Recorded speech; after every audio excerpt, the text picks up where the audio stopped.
In the dim mythic realm beyond life, the ferryman Charon stands at the prow of a small boat. His ancient duty is to transport newly dead souls across the rivers of Hades, originally the Charon. Only those who had received proper burial rites and paid the fare of a low-value obol coin that were be placed in or near the mouth of the deceased, or next to the cremation urn containing the ashes could be ferried into the underworld. Those without the coin were doomed to wander the shores in endless limbo. This grim arrangement first appears in late classical sources like Virgil's Aeneid and others, but it became the defining myth of Charon. Charon is traditionally depicted as a morose, wizened old boatman.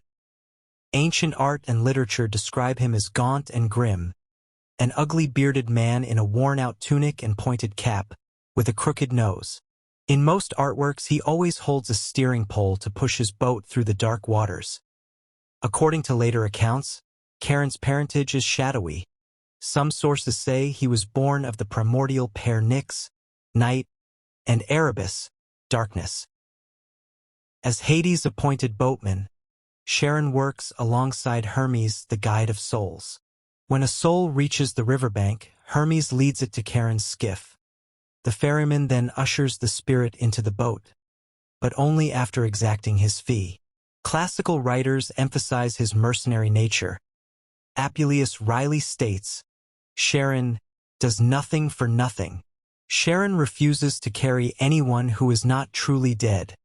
Although some found a way around that, Orpheus could only charm Charon with music for a single crossing. Aeneas gained passage by presenting the enchanted golden bow, and Hercules famously had to wrestle or intimidate the ferryman to secure his ride.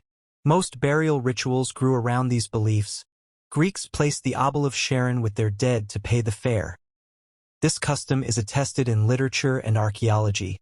Some graves with coins have been found as Charon's obols, meant as the soul's viaticum for the underworld.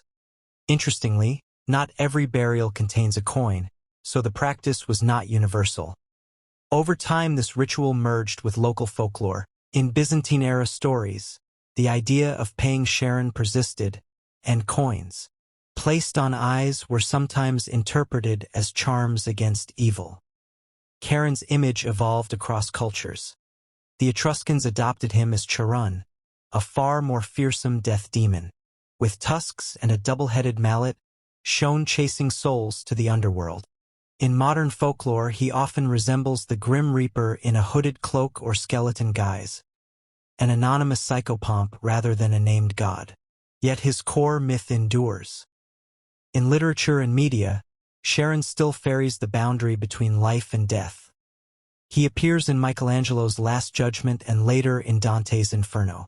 In popular culture, he crops up repeatedly, from horror films and fantasy novels to video games. His legacy even lives in space.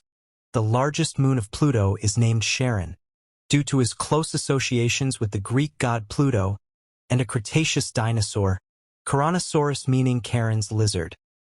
Charon remains a potent symbol of transition and mortality, a silent pilot steering each soul's final voyage.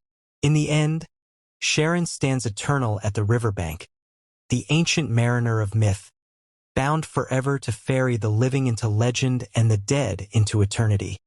If you enjoyed this descent into Greek mythology, subscribe for more tales of gods, myths, and legends from every corner of the world.